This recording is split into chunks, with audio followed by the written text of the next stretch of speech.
I see you over there sitting on the fence, one foot in the familiar educational option and leaning, trying to dip your toes in this unschooling area. You may even think, it's okay. I'll just use curriculum for, I don't know, math or spelling or writing, just a little. We'll still mainly be unschoolers. But this week, I want to talk to you about what's wrong with this idea. Before you go out and purchase some big curriculum that promises to handle it all for you. I know how good that sounds, but it's a lie. It's not going to handle it all. You have to find a way to convince your kids that the curriculum is more fun than their own ideas. You'll have to redirect them away from their interests so you can check the boxes and keep on track. If they've had any taste of freedom, that will be a hard sell. And here's the thing, it's not even necessary. They will learn what they need if you're right there with them, discovering cool things along the path and helping them explore their interests. This week, I want to save you some money. And really, the savings is a lot more than that. If you can hold off on buying curriculum, even just a little, you can help your kids learn to trust themselves. You can help them see that curiosity is a good thing.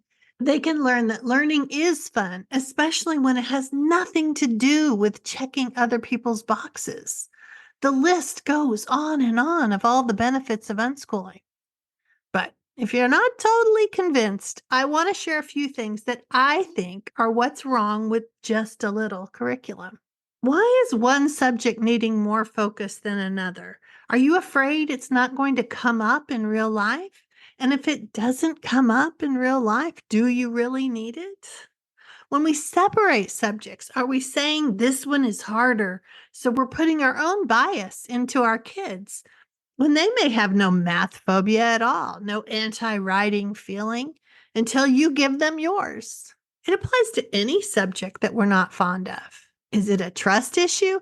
Are you giving your kids the idea that you trust them to learn some stuff, but not all the stuff? For these, you must make them do it. And what do we know from research that happens when we coerce children, even sugar coated coercion? Coercion feels bad. And when we feel bad, we learn less. We get conditioned for external rewards instead of intrinsic ones. We spend more time looking for loopholes, like how little work can we do to get a B or something like that. I know that feels familiar to you. We stop focusing on the learning itself. It pushes them to resist and resent you and the subject, and sometimes even learning in general. Unschooling is about staying focused on the learner. If you choose curriculum, you shift the focus back to the teaching and away from the learner. So you're ignoring the principles of unschooling.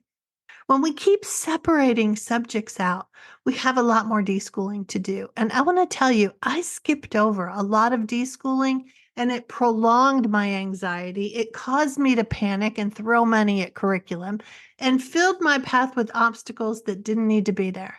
If I had just spent a little more time on these deschooling concepts, back then there wasn't a lot written about deschooling, but there is now.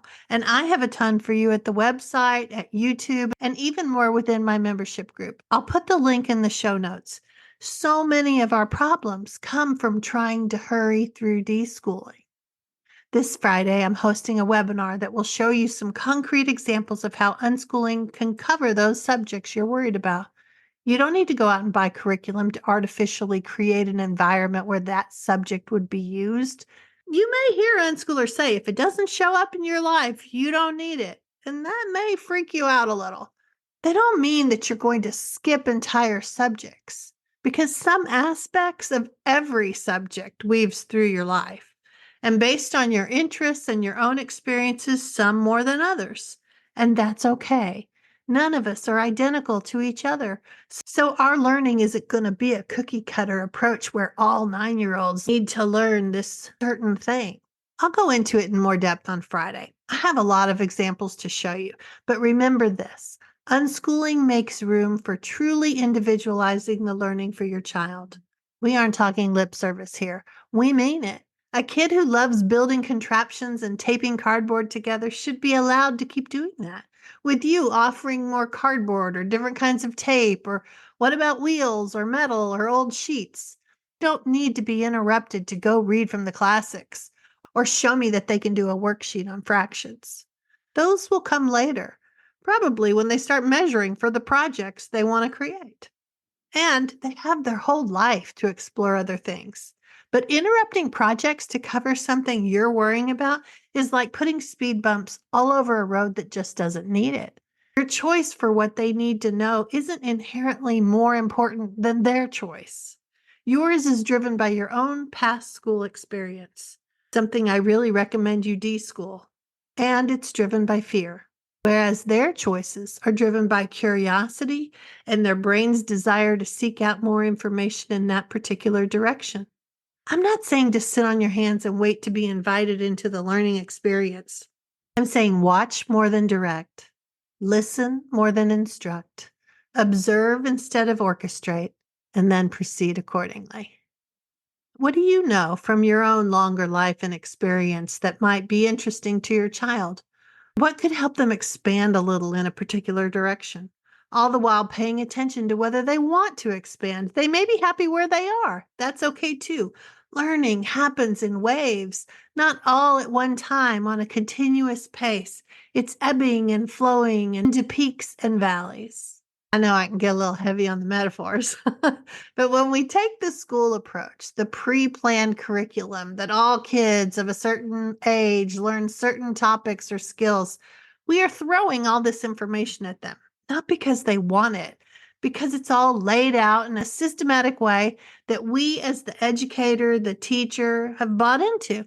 Most of it slides off unless that kid had some relevant life experience as a reason to hold on to it. But the teachers check the box and call it a good learning day. Now, maybe a good day for teaching, but the learning, that's an inside job that really belongs to the learner. In our own history, we memorized for the test on Friday and then didn't retain it after that. And I don't think we can legitimately call that learning. Let's not duplicate that.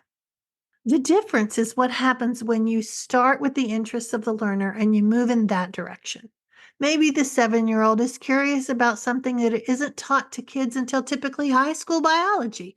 Are you supposed to tell them to hold that thought for 5 or 6 more years? The interest is there. And if you're busy checking the boxes, maybe you don't even have the bandwidth to go look into the things they want to look into. The interest is there. That's the direction you go. When there's interest, there's relevance. Where there's relevance, the information stays with you. It sticks. And that's how unschooling works. It's not some goofy, hippy-dippy approach. It totally makes sense. It's logical. It's how we learn as adults once we were released from the school system, which is quite honestly becoming more and more outdated as technology in the world moves on without it. So this week, let's think about how learning weaves through life.